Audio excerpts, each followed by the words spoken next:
Hola, hola a todos, bienvenidos a nuestra nueva clase de español y hoy vamos a hablar sobre las ediciones anteriores del Enem. Olá, pessoal, como é que vocês estão? Então, como eu já introduzi, né, vocês vão ver hoje, né, nós vamos comentar hoje sobre algumas provas anteriores do Enem, das edições passadas, tá bom? Hoje, em específico, nós vamos começar a revisar a prova de 2014, tá bom? Deixa eu só ver se eu consigo passar o meu slide aqui. Pronto, gente. Então, ó, nós vamos comentar, né, a prova do Enem de 2014, a prova de espanhol do Enem de 2014. Tá bom? Deixa eu só ver se está tudo ok aqui na gravação. Está sim. Pessoal, não esqueçam de comentar aqui embaixo, tá bom? As dúvidas que vocês tiverem. Abra um fórum aí embaixo mesmo de discussão, perguntem, tirem suas dúvidas, ou podem estar entrando em contato comigo através do Instagram, tá aí embaixo, tá? E o que mais que eu ia falar? Ah, tá. E também assinem a frequência, era isso que eu estava tentando lembrar. E também assinem a frequência, tá bom? Não esqueçam de assinar a frequência, isso é importantíssimo. Bom, pessoal, na aula passada, nós vimos o quê? Nós vimos a estrutura das provas de espanhol no Enem. Vimos como é que elas são apresentadas, como é que a gente deve fazer para resolver as questões mais rapidamente, com mais eficiência, o que vocês devem começar a se preocupar, né, em estudar. Então, quem não viu, corre lá, vai ver o vídeo. É um pouco extenso, acho que são 40 minutos o vídeo, a aula. Então, assim, gente, tudo feito com muita preocupação, com muito carinho mesmo, para que vocês, para incentivar vocês, né, a fazerem a prova, incentivar vocês a estudarem o idioma, não só para o Enem, gente, aproveitem, aprendam um novo idioma, é tão bom, né? Estamos falando do segundo idioma mais falado no mundo, então não tem desculpa, né, para vocês começarem a se empolgar e aprender o idioma, tá bom? Então, dada toda essa introdução, né, vamos começar de fato a nossa aula. Nós vamos falar hoje sobre essas questões, tá bom? Eu trouxe para vocês as questões do período regular e também trouxe algumas questões PPL, tá bom? Que são para pessoas privadas de liberdade, pessoas em condição de prisão, etc. Né? Sempre acontece também de ser aplicado o Enem para essas pessoas e são provas distintas. Talvez muitos de vocês não saibam, mas as provas do Enem, né? Todas as edições, todo ano, são elaboradas em torno de 3, 4 até 5 provas diferentes, com questões diferentes, claro, com temas diferentes de redação. Para quê? Para que se houver alguma coisa, algum problema, né, está ali aquelas edições prontas para serem reaplicadas. Então, não tem, pessoal, como... Muita gente fica com medo assim de fraude, essas coisas. Realmente, eu já trabalho no Enem há muitos anos. Não vou entregar a minha idade, não, mas tem alguns anos que eu já trabalho no Enem, né? Desde quando eu estudava, quando eu fazia faculdade, ou até antes mesmo, eu acho que eu já comecei a aplicar o Enem. E assim, é muito rigoroso, né? O critério de escolta das provas, realmente de segurança, né? Para vocês. Então, gente, é isso, né? Então, vamos começar que eu estou enrolando demais. Então, o primeiro texto que é apresentado aqui, né, no Enem de 2014, é El Robo. Eu, particularmente, gosto de ler o título, gosto de observar também a estrutura. Se vocês observarem aí, ela está na estrutura de versos, né, em estrofes, pelo menos. Então, pode ser um poema, pode ser uma música. E eu observo o quê? A fonte, aqui embaixo, ó. Diz assim... C. Maia, obra poética de Montevidéu. Aí tem o nome da editora, provavelmente, e de 2010. Né? Esse texto é um texto de 2010. Ou pelo menos foi adaptado, né, dessa época. Então, é uma obra poética, então a gente já sabe que é um poema. Lembra que eu falei para vocês na aula anterior sobre a estrutura, sobre o tipo de textos que poderiam aparecer? Obras literárias, músicas, é isso. Então a gente já se depara com um poema. Diz o seguinte: para los niños, anchos espaços tiene el día, y las horas son calles despejadas, abiertas avenidas. O roubo. Para os meninos, para as crianças, né? Anchos espaços tem o dia, ou seja, grandes espaços, tem muito tempo livre, né? E as horas são ruas abertas, né? São ruas despachadas, despejadas, ruas largas, abertas avenidas. Então está falando que para as crianças o tempo é algo grandioso, né? Demora muito para passar. Eu acho que vocês já tiveram essa impressão também quando vocês eram mais novos, né? A nosotros se estrecha el tiempo de tal modo que todo está apretado e oprimido. Olha que interessante, ela já vem com a contrapartida. Ela já diz que para nós, a nosotros, é estreito, se estreita o tempo, de tal modo que está apressado, está oprimido, está tudo rápido. Então, ela falou sobre as crianças no tempo, né, na visão das crianças, que é um tempo demorado, e para nós não, é muito rápido, é muito apressado, muito oprimido, muito estreito. Se atropelan los tiempos, casi no da lugar un día al otro. No bien ha amanecido, cae la luz, a piquen veloz mediodía, y apenas las contempla. Huye en entardeceres hacia poços de sombra. O que quer dizer isso? Se atropelam os tempos, quase não se tem um lugar de um dia para o outro, quase não se tem tempo de um dia para o outro. Se não bem amanheceu, ou seja, nem sequer amanheceu, a luz já acaba. Em veloz meio-dia, um meio-dia veloz, e apenas contemplas e foge os entardeceres até os poços de sombra. Um texto super poético, reflexivo sobre o tempo, né? Legal demais. Dice una voz, entre vuelas e vuelas se me fue el día. Uma voz disse, entre voltas e voltas se foi o dia. Se foi o dia, já me roubaste o dia, né? Já foi o dia. Algum ladrão oculto rouba minha vida. Algum ladrão oculto rouba a minha vida. Texto maravilhoso, né? Vamos para a questão? Como vocês observaram, ó, vou até voltar aqui o slide, o texto está todo em espanhol, como a gente tinha comentado sobre a estrutura dos textos, né? A questão, o enunciado em português, quando diz o poema El Robo, de Circe Maia, poetisa uruguaia contemporânea, trata do ou da, em espanhol, ou em português, né? E aí as questões, as alternativas em português também. Vamos lá. Então, trata de quê esse texto dela? Letra A, problema do abandono de crianças nas ruas. Gente, isso é muito comum. E tem gente que viu o nome ruas lá no texto, calles, desculpem, viu niños, que são crianças, e aí diz, essas duas palavrinhas estavam lá no texto, vou marcar. Sem nem sequer ver as outras, sem nem sequer entender o que foi que leu. Então, cuidado. O roubo, o que é que está querendo dizer no poema? Qual é a intenção da poetisa ao escrever esse poema? Será que você falar sobre o abandono de crianças nas ruas? Nem falou sobre isso. Nem falou sobre esse tema. Letra B. Excesso de trabalho na sociedade atual. Poderia até ser, mas ela não enfatizou o problema trabalho. A correria do trabalho. Ela falou do tempo. Tá bom? Eu sei que pode ter alguma relação de trabalho com o tempo, mas não é bem assim. Ela está falando da perspectiva da criança e do adulto. Tá bom? Então, C. Angústia provocada pela fragilidade, aliás, pela fugacidade do tempo. Ou seja, ela sente, né, uma angústia da velocidade, da fugacidade, da rapidez do tempo.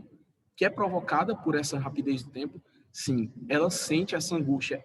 É tanto, gente, que um poema, na maioria das vezes, né, o eu lírico, né, a própria pessoa ali que está escrevendo o poema está querendo expressar algo dele, né, um sentimento dele. Então, o que é que está provocando, o que é que provoca essa fugacidade do tempo? O que é que essa fugacidade está provocando?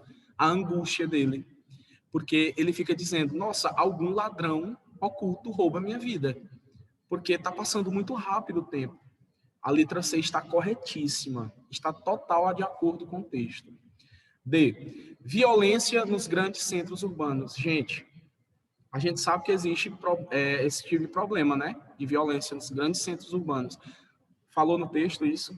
Não. É uma questão absurda. Aliás, uma alternativa absurda. Que não, a gente chama de absurdo, gente, não é o tema, não. É que não tem nada a ver com o texto, tá bom? A gente chama de absurdo, não tem nada a ver. O texto com a alternativa. Letra E. Repressão dos sentimentos e da liberdade. Bom, não se fala em reprimir sentimentos e não se fala em reprimir liberdade. Se fala realmente do tempo, da fugacidade, da rapidez do tempo. Então, gente, letra C está totalmente correta de acordo com o texto. É isso que o Enem quer. Ele não quer que você retire do texto a resposta correta. Pedro Álvares Cabral chegou ao Brasil em 1500, nas caravanas, né? Aí lá na alternativa, na pergunta tem, em que ano Pedro Álvares Cabral chegou no Brasil? Em 1500. Não é isso, né, gente? Não é isso, não é isso. Apesar de nós sermos instruídos, pelo menos até uma boa parte da nossa vida escolar, a fazer isso, a retirar do texto a resposta correta. E não a interpretar o texto de verdade, né? Isso é muito triste. Isso é um déficit da educação que a gente está tentando mudar, né? Eu, pelo menos nas minhas aulas, tento. Estou fazendo minha parte. Eu espero que... E eu sei que os demais professores também têm essa vontade de fazer isso, né? Então, cada vez mais buscar interpretar o texto, ler e interpretar de verdade e não retirar do texto. Bom, continuando. Eita, agora eu fiquei aqui no meio da questão. Deixa eu passar para cá para baixo. Eu não sei se para vocês muda a posição aqui que eu estou colocando a minha câmera, mas tudo bem. Em um ano de campanha paraguaia, he visto muitas coisas tristes. Em um ano de campanha paraguaia, vi muitas coisas tristes. O que foi que ele viu?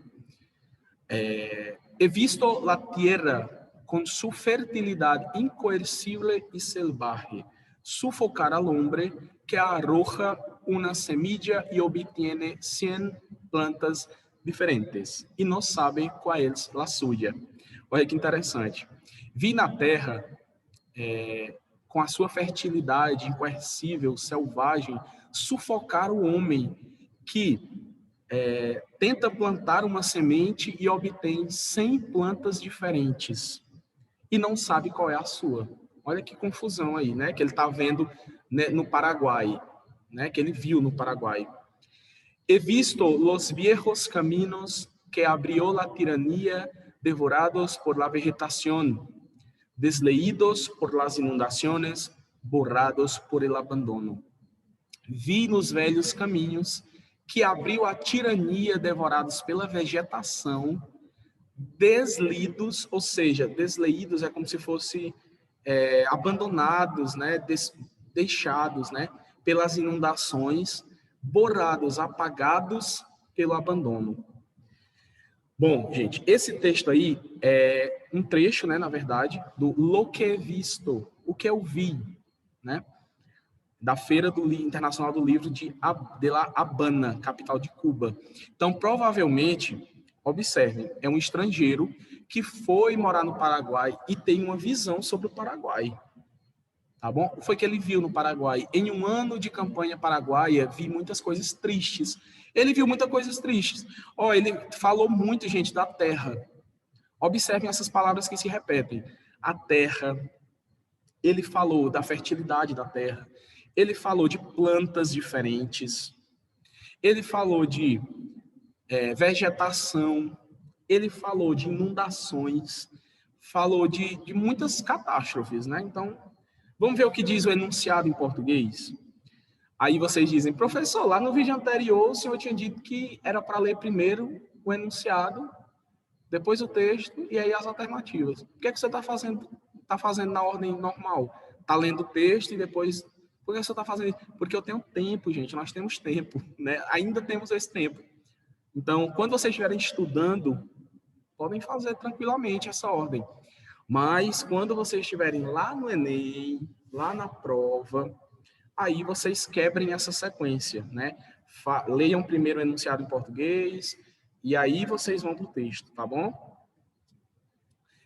Eu me contradisse de um vídeo para o outro, mas é porque eu tenho tempo hoje, tá? A gente tem tempo. Se eu estivesse fazendo uma prova de Enem ou outra prova que exigisse tempo, aí eu fazia isso, tá bom? Vamos lá. O enunciado em português diz assim: Rafael Barré nasceu na Espanha e, ainda jovem, foi viver no Paraguai. Olha o que eu expliquei, porque eu disse para vocês. O enunciado explica o texto. Você não entendeu o texto, aí você vê o enunciado, tem um resumo em português do que foi falado no texto. E muita gente reclama, diz, deveria ser em espanhol, deveria ser em espanhol. E a gente, muita gente nem sabe espanhol, aí coloca um aluno para fazer uma prova de espanhol e o enunciado tem que ser em espanhol também. Não, vamos ter paciência, né? Em português é muito, muito mais tranquilo de interpretar, tá bom? Então, Rafael Barré nasceu lá na Espanha e jovem foi viver aonde? No Paraguai. O fragmento do texto, Lo que he visto, revela um pouco da percepção do escritor sobre a realidade paraguaia, sobre aquela realidade que ele chegou lá e ele se deparou. Por isso que ele disse, o que eu vi, né?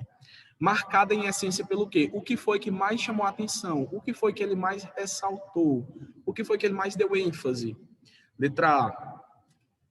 Desalento, tristeza diante às adversidades naturais. Desalento frente às adversidades naturais. Com certeza.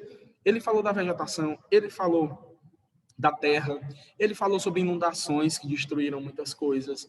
Enfim, tudo isso, gente, são adversidades naturais. Coisas da natureza. A letra A está correta, mas vamos ver as outras. Amplo conhecimento da flora paraguaia. Olha que coisa mais, assim, solta, né? Quando ele diz um amplo conhecimento da flora paraguaia, é como se ele estivesse dizendo que o cara tinha muito conhecimento sobre as plantas do Paraguai. E não é isso. Essa não foi a intenção do autor, tá bom? C. Impossibilidade de cultivo da terra. Ou seja, era impossível plantar lá. Por mais que fosse impossível, talvez seja, né? Talvez fosse impossível, ele não deu ênfase, não deu importância a isso. O que resume todo o que ele falou, de todos os problemas que ele viu lá, são as questões naturais, são os problemas naturais da natureza, tá bom? Necessidade de se construírem, aliás, novos caminhos. É necessário se construir novos caminhos? É claro que é necessário, né? Principalmente uma sociedade, um país que sofreu tanto com adversidades naturais. Mas esse não foi o foco. Ele não ficou ali insistindo que tinha que se construir, que tinha que lutar para se melhorar. Não. Ele simplesmente relatou o que ele viu, que foram as adversidades naturais. Mais uma vez, confirmando a letra A. E a letra E diz que é despreparo do agricultor com o trato à terra. No trato com a terra. Coitado do agricultor, né? Aí foi para ele a culpa, né? Claro que não é o foco falar sobre o agricultor, né? O despreparo dele com a terra. Esse aí também tá tranquilo, facílimo de compreender.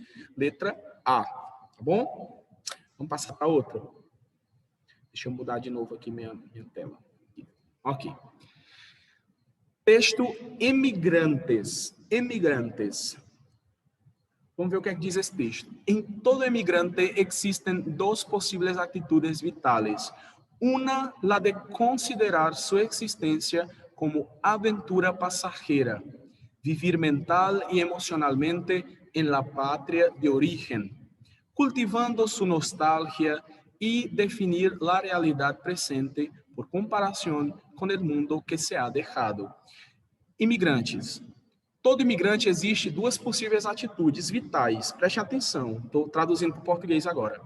Uma é considerar a sua existência como uma aventura passageira, viver mental e emocionalmente na pátria de origem, cultivando sua nostalgia, sua saudade e definir a realidade presente em comparação com o mundo que você deixou. Ou seja, você viver, se você é imigrante, você sai do seu país para viver em outro país, uma das possibilidades é que você viva o tempo todo com saudade, que você fique relembrando o seu antigo país, é que você viva à mercê dessa saudade, dessa nostalgia, e fica comparando o seu país de origem com o novo país que você está, com a sua nova realidade. E qual é o outro? Qual é o outro lado? Qual é o outro lado das atitudes, né, dos imigrantes? A outra é vivir em el presente, viver o presente, tal como vem dado, tal como é dado, como é mostrado, apresentado. Projetar-lo no futuro, ou seja, projetar o futuro, planejar o futuro. Cortar raízes, cortar as raízes e dominar nostalgias, dominar as suas saudades. Submergir-se em la nueva cultura, ou seja, mergulhar, submergir na nova cultura, aprendê-la e assimilá-la. Ou seja, aprender ela, essa nova cultura, e assimilar ela, aceitar. Essas são as duas vertentes dos imigrantes que foi dado aí no texto. O drama pessoal del emigrante reside en el hecho de que casi nunca, o que es posible, esta elección em términos absolutos. Ou seja, o grande drama pessoal dos imigrantes é você saber, gente, que quase nunca você vai conseguir escolher um término, uma dessas opções aí, absolutamente. E, al igual que el mestiço, ou seja, igual que as pessoas... como é que eu posso dizer? Não é mestiço em português, é pessoas que são mestiças, eu acho que em português é isso mesmo. Pessoas que são descendentes, né, de outros países, né? Se sente parte de dois mundos sem integrar-se por completo em uno de ellos com exclusão de outro. Ou seja, o que é qual é o drama pessoal? É que você não consegue escolher uma das duas coisas. Você vai viver a vida inteira, gente.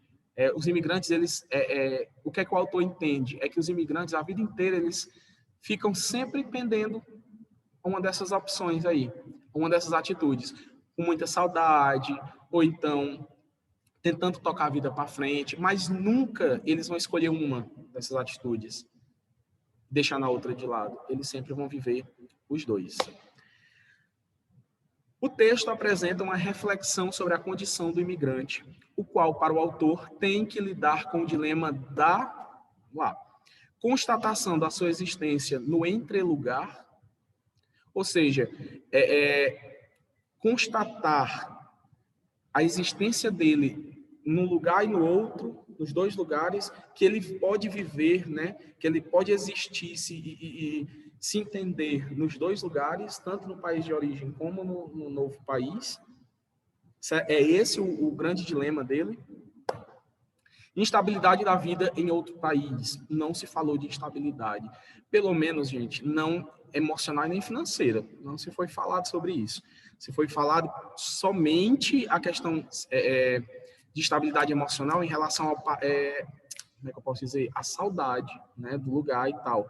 Mas isso aí é uma das informações, não é o foco, tá bom? Não foi isso que o autor quis dizer. Ele deu várias informações. A gente tem que saber juntar essas informações. Ausência de referências do passado. Ausência? Nossa, os imigrantes só que têm referência do passado, né? Eles não falta essa referência. Letra D. Apropriação dos valores do outro. Outra alternativa absurda, que não tem nada a ver com o texto, né? E a letra E, ruptura com o país de origem. É uma das opções. Então, entendam.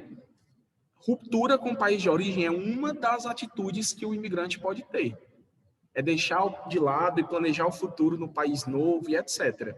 Uma das opções. Tem muita gente que vai marcar ela, porque viu no texto e achou que era essa aí, marca e erra. Não façam isso, tá bom? Tentem entender refletir sobre o que o autor quer mostrar para vocês. Qual é a visão geral do autor aí?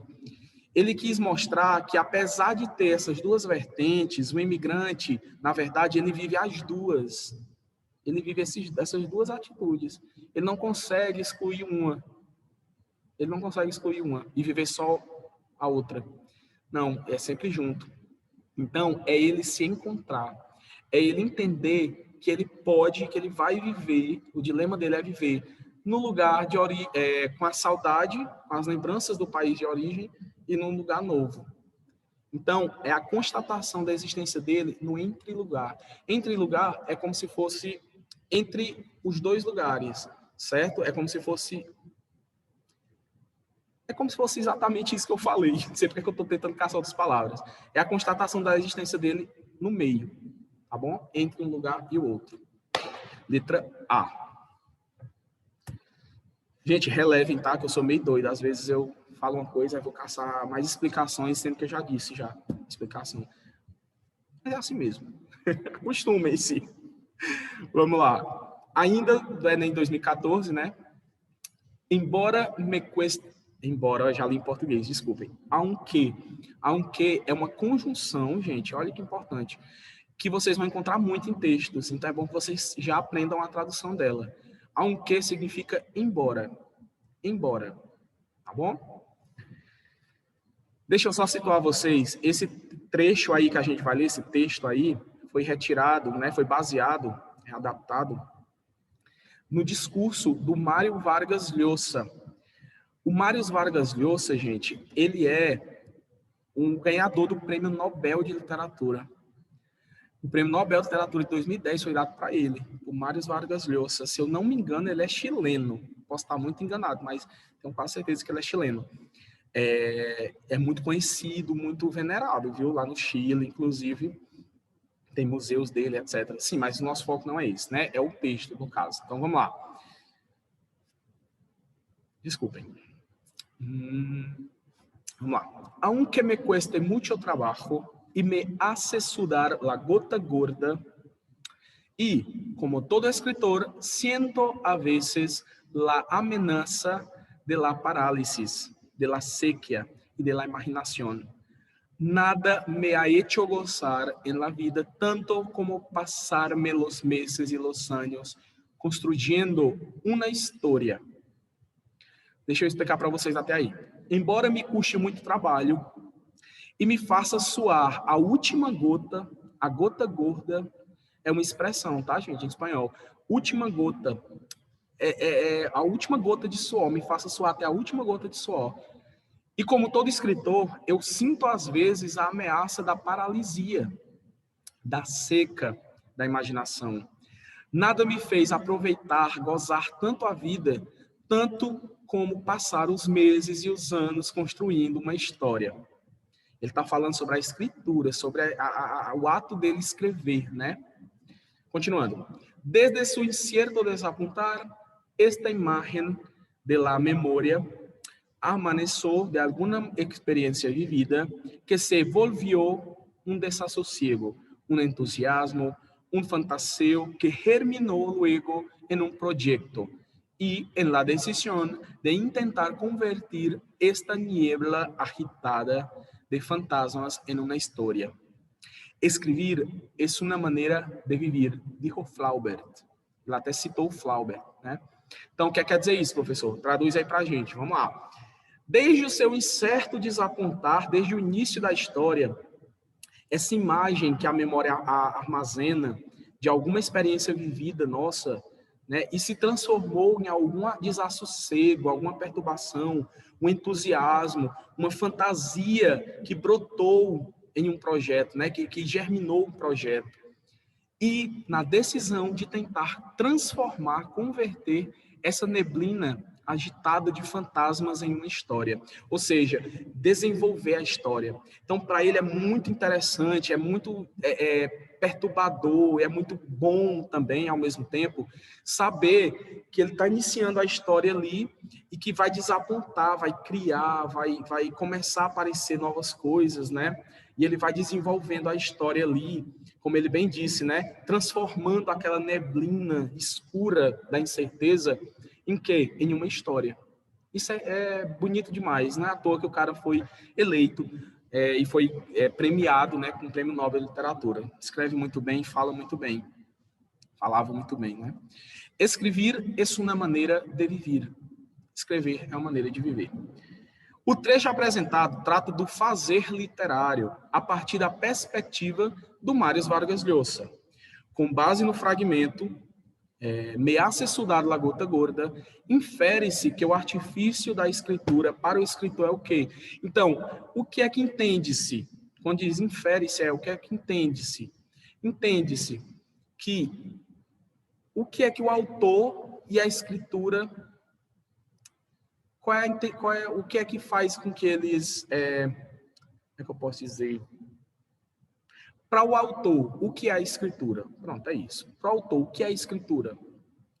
E aí ele diz, de acordo com o trecho, me hace sudar la gota gorda. Ah, professor, nem sei o que é isso. Vamos lá. No início do texto. Embora me custe muito trabalho e me faça suar até a última gota. Gente, essa expressão significa me faça suar até a última gota de suor, né? Me faça derramar a última gota de suor. É o quê? É você trabalhar muito, excessivamente. A letra A diz, ativa a memória e a fantasia. O trecho não está se referindo a isso.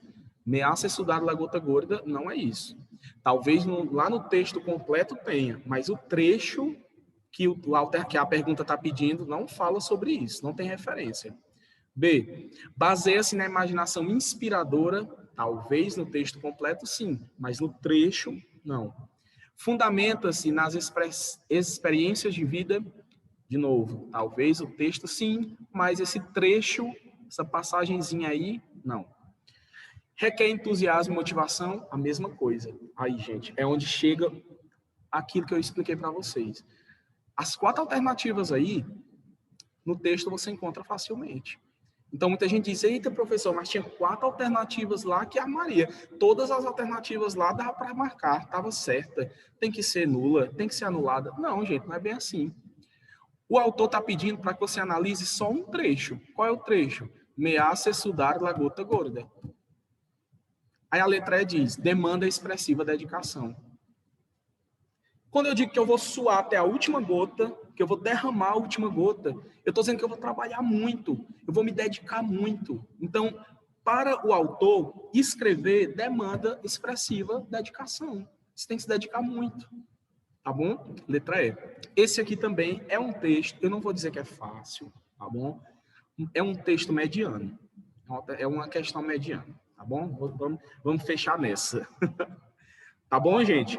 Então, só para a gente encerrar aqui, ó, nós temos o último texto de 2014 e diz assim, lactância durante el embarazo y en tandem. Ou seja, a amamentação, a lactância, né, durante a gravidez e o pós, né? Tandem significa e o pós, e após a gravidez. Aí diz assim, ó, las mujeres podemos lactar, amamentar durante o embarazo e en tandem, sendo uma prática natural e respeituosa com nossos hijos.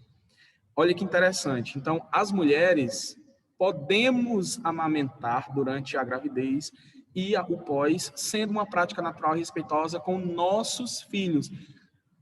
O texto está falando de quê? De uma mulher grávida que pode amamentar mesmo estando grávida de novo. Pode continuar amamentando. E esse texto, gente, é uma campanha publicitária, tá bom? Tem aí, ó, embaixo, a Saral, tem né, é tipo uma campanha publicitária. E aí, o que é que você vai observar? Que esse texto aí ele é voltado para quem? Uma campanha publicitária, gente, ela sempre tem um foco. Quem é o foco? É o consumidor. Qual é o consumidor em específico aí? Mulheres. É tanto que ela diz assim, podemos amamentar, podemos lactar. Ela colocou em nós podemos. ela se incluiu. Tanto quem está fazendo a propaganda, né, a propaganda, no caso, e o público-alvo, que são as mulheres. Não é para mim, não é para os homens em geral, né? Não é para, enfim, para as mulheres em geral, mas sim para mulheres grávidas, para pessoas que engravidam. As marcas de primeira pessoa do plural no texto da campanha de amamentação têm como finalidade o quê? Primeira pessoa do plural, nós outros, nós podemos, nossos filhos. Qual é a finalidade disso? Incluir o enunciador do discurso para expressar formalidade? Não. Formalidade e informalidade, gente, só são a segunda pessoa, tá bom? Do singular e do plural. É o tu, que é informal, o vos, aliás, o tu, que é informal, e o ste, que é formal, terceira pessoa. Vosotros, informal, e os tedes, formal. Então, não tem nada a ver. A primeira pessoa não tem formalidade ou formalidade. B. Agregar diversas vozes para impor valores às lactantes? Também não. Não incluiu várias vozes. Incluiu uma voz, a voz das mulheres grávidas que vão continuar amamentando. C. Forjar uma voz coletiva para garantir a adesão à campanha. Na verdade, não forjou uma voz coletiva, porque não é coletiva, é um grupo seleto essa campanha aí. D. Promover uma identificação entre o enunciador e o leitor para aproximá-los. Isso sim, promover uma identificação quando ele diz nossos filhos, nós podemos. Isso aí aproximou a pessoa, o enunciador, do leitor, do objetivo, da pessoa-alvo. Letra D está corretíssima. E remeter à voz institucional promotora da campanha para conferir-lhe credibilidade. Também não, letra D, tá bom? Gente, essa foi a nossa aula de hoje, tá? A gente debateu aí as questões do Enem de 2014, vocês observaram a estrutura, né, diante do que a gente já tinha conversado na aula anterior sobre a estrutura, sobre como eram os textos, né, e a gente pôs em prática hoje. Eu gostaria de verdade que vocês, se tiverem alguma dúvida, coloquem nos comentários, sugestões, enfim. E também, se não quiserem perguntar aqui nos comentários do vídeo, né, do YouTube, podem ir lá no meu Instagram, tá aparecendo aí embaixo, @eltonarthur. Acho que sou o único no mundo, gente. Podem me seguir lá, às vezes eu coloco algumas dicas de espanhol, né, de Libras também, que eu sou professor de Libras, então pode aparecer alguma coisa do gênero.